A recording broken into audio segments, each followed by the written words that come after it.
El segundo tema importante para la construcción de programas es precisamente las estructuras que se encuentran dentro de la programación estructurada. La programación estructurada se define como un paradigma para poder precisamente hacer la representación en un lenguaje de programación a partir de un diagrama de flujo o un pseudocódigo. En este caso, nos va a incluir el diseño, que va a ser de arriba a abajo, la estructura del dato o de los datos, las estructuras de control y la programación modular. Nos vamos a enfocar en el punto 3 para este repaso, que son las estructuras de control.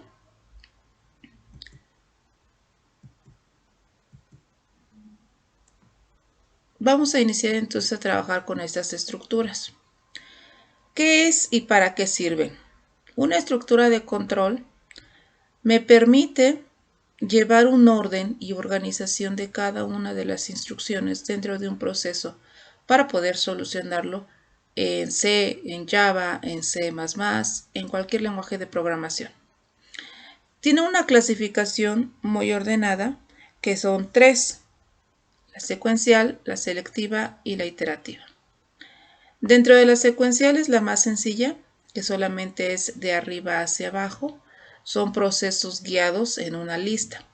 La selectiva existen 4, que realmente se podrían clasificar esos 4 en 2, como el simple y el doble. El simple pues es una condición donde solamente hay un verdadero, el doble falso verdadero, y el múltiple, que se puede ocupar como un switch, un selector de 2, 3, 4 o 5 posibilidades.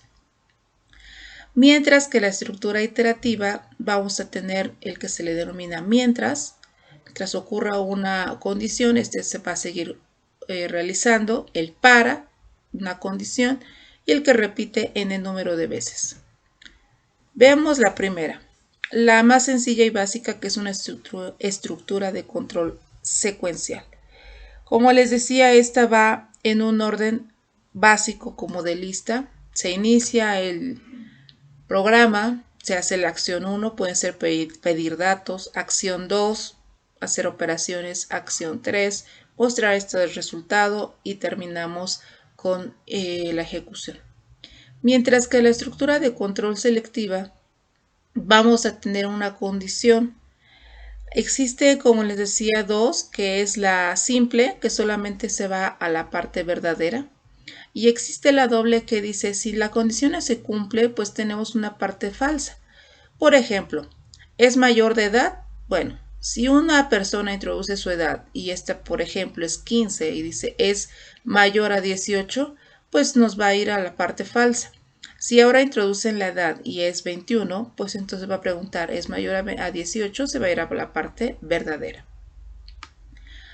En el caso de la estructura de control repetitiva o iterativa, básicamente lo que tenemos es una condición donde se va a acabar nuestro ciclo. Y aquí, si esto es cierto, va a regresar a la parte cíclica de la condición. Por ejemplo, yo voy a hacer un listado del 1 al 10. Mientras el número que estoy colocando es menor a 10, lo voy a imprimir, lo voy a incrementar en 1, ahora sería 2 y regreso. El 2 es menor a 10, sí. Lo imprimo, incremento, ahora es 3, regresa. 3 es menor a 10, sí.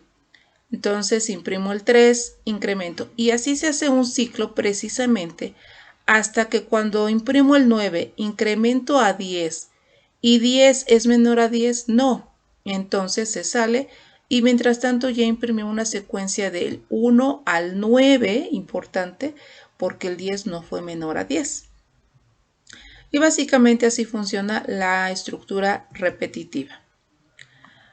Bien, ahora veamos un poco más de cerca la secuencial con unos ejercicios con su diagrama y su pseudocódigo.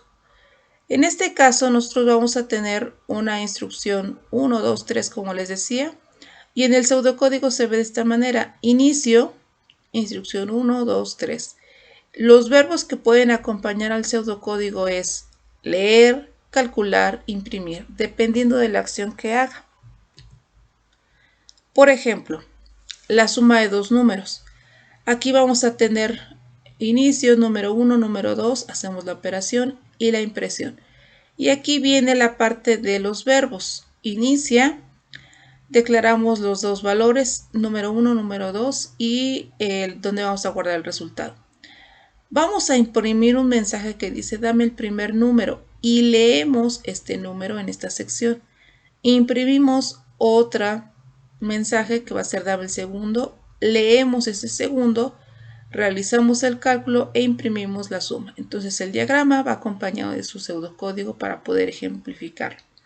Y bueno, para poder complementarlo, aquí hay el mismo programa, pero ya en un lenguaje de programación.